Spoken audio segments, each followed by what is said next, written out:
The biggest hole in their game was the big man. The main difference, I believe, between basketball as played by the National Basketball Association and the American Basketball Association now is purely one of size. We do not have the superstar big 7-foot center. The ABA came along and says, well, we don't have Bill Russell and we don't have Wilt Chamberlain. And we don't have the superstar 6'6" and 6'7" guards. How are we going to solve this ABA problem? Remember, it's only in the ABA that you get an extra point for sinking that long shot, making for some exciting dead-eye shooting in clutch situations. Move the ball, take the break. I mean, there were many a time coming down the floor, Slick would be yelling at me, you know, take the three, Billy, pull up and shoot the three. The ABA feels that this extra incentive to shoot from farther out causes the defense to open up. That opened up the defenses, so now you could drive from the wings and get under the defenses, and there was more action. Create a more exciting game for the fans. Give the team that's behind an opportunity to close the gap quickly with long three-point shots. It gives the little man more of a chance to balance up his value in the game compared to the big man. The ABA soon became a shooter's paradise. Among the best were Kentucky's Darrell Carrier and Billy Keller of the Indiana Pacers. But the master of the three-point shot was the league's all-time leading scorer, Louie Dampier, who played all 9 seasons with the Kentucky Colonels. I shot 500 one year, or maybe more, and hit almost 200 a couple years in a row. We would come down on a 2-on-1 fast break. He's running to the corner to shoot a 3 on a 2-on-1 fast break. Now, when you see that for the first time, and you're a purist, you're not very happy with his shot selection.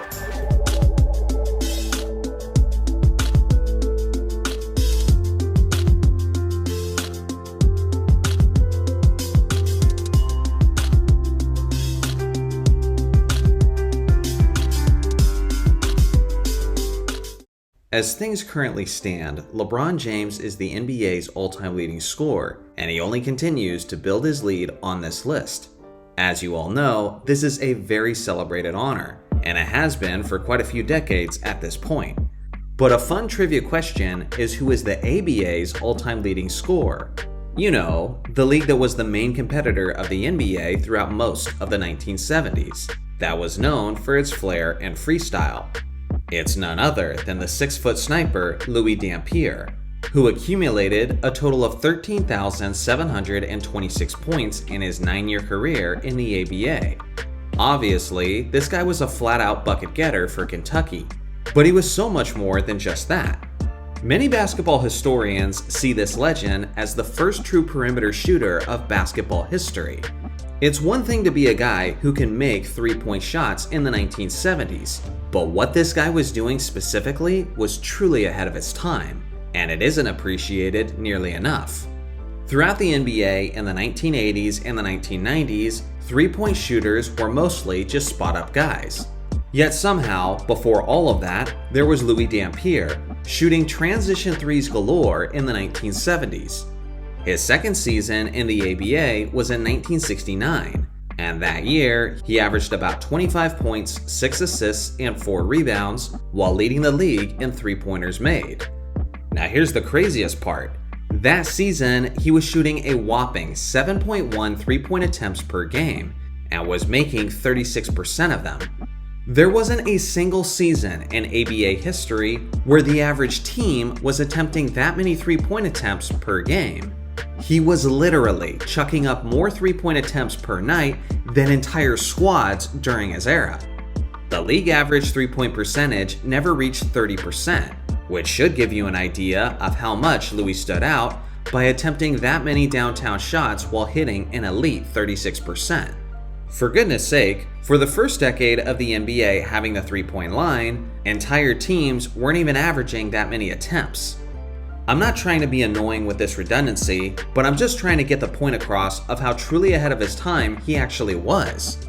Like if you took Steph Curry back in time and dropped him in the 1970s cold turkey, he'd play the game like Louie Dampier did.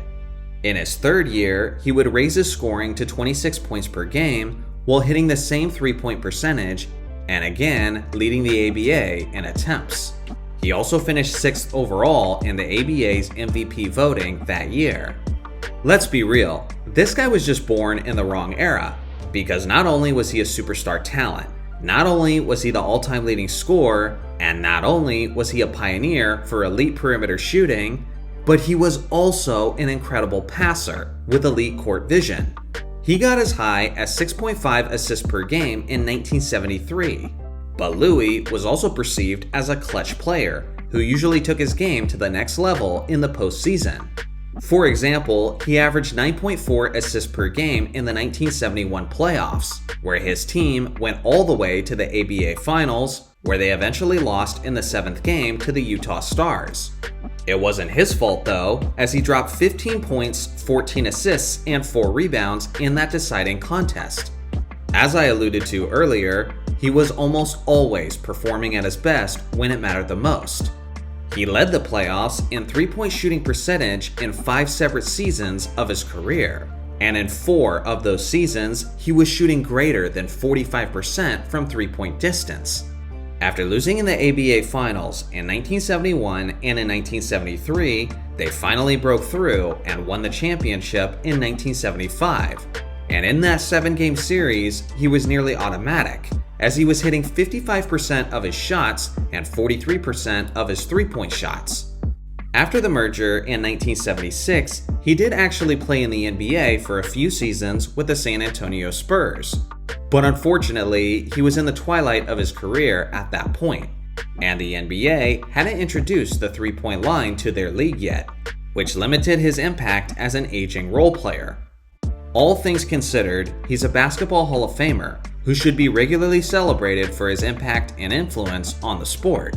But sadly, I think one of the main reasons he never gets his due credit is because the NBA doesn't honor ABA stats and accolades on their all-time lists, meaning his legacy has basically been ignored ever since his retirement.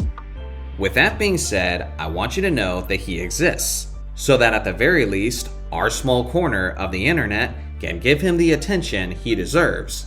And at the end of the day, the truth is that he was very unique for his era, and was truly a special talent regardless of the era that you place him in.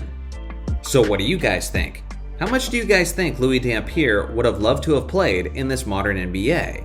I look forward to hearing your thoughts in the comment section below. Shout out to the members for all of your support.